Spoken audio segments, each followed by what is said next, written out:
మత్తయి సువార్త 5:4 దుఃఖపడువారు ధన్యులు, వారు ఓదార్చబడుదురు. యేసుప్రభు దుఃఖపడుట గూర్చి చెప్పిన దాని అర్థం ఏమనగా, మరణాన్ని బట్టి దుఃఖపడడం, పాపాన్ని బట్టి దుఃఖపడడం, లోక పరిస్థితిని బట్టి దుఃఖపడుట. యోహాను సువార్త 11:35-36 ప్రకారం యేసుప్రభు ఎందుకు ఏడ్చాడు? లాజరును ప్రేమించుట బట్టి. లాజరు మరణానికి ముందు వచ్చుంటే బాగుండేదని.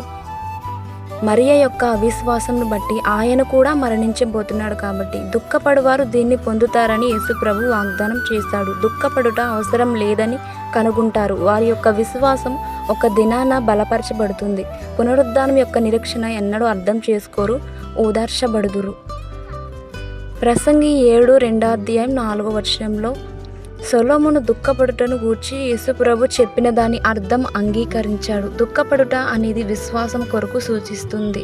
యోబు యొక్క దుఃఖము తన జీవితాన్ని గూర్చి సరైన ప్రశ్నలు వేయడానికి, తర్వాత దేవుని నుండి సమాధానాలు పొందుకోవడానికి ఉపయోగించబడింది.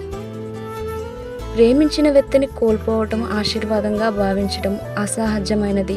1 దశలోనిక 4:13-14 అపోస్తుడైన పౌలు దుఃఖపడుట సహజమైనదని చెప్పుచున్నాడు. మన దుఃఖంలో ఉండవలసిన వ్యత్యాసం ఏంటి? దేవుని యొక్క ప్రేమ. అందరికీ ప్రైజ్ ది లార్డ్.